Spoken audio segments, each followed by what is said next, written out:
When do you anticipate electricity will be able to replace natural gas for the heating of our homes?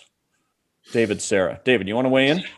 Well, yeah, I'd like to weigh in since I just drilled geothermal wells on my house site in Canmore last week. Did you drill them And yourself, David? I did not drill them. You're right. I, the bloated plutocrat, paid cash for somebody else to come, the geothermal drill and drill them.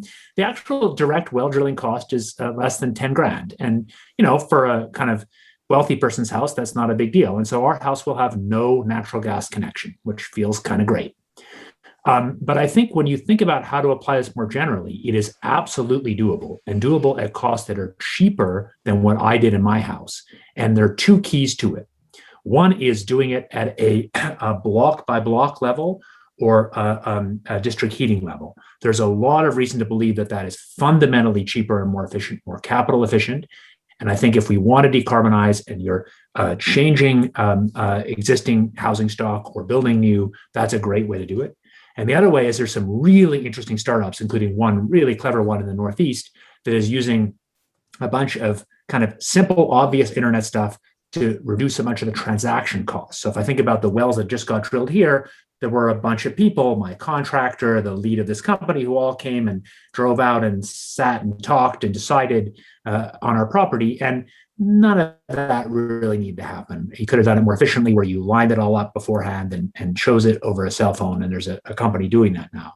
So I think there really is a very clear pathway to efficiently electrify home heating and get rid of gas.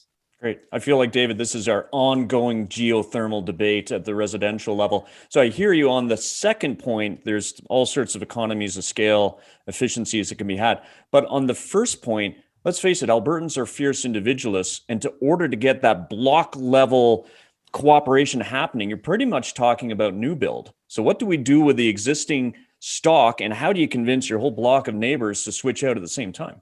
Yeah, and how do you convince people to share roads or sewers or people are fierce individualists, but they seem to like to not just go shit in the street, and they seem to like. Well, we've been doing that for 200 years. Yeah, but I mean, we live in a connected society, and the answer is we make collective decisions. People talk about being individualists, but come on, we don't really want to do our own policing or our own removing our waste. Got you.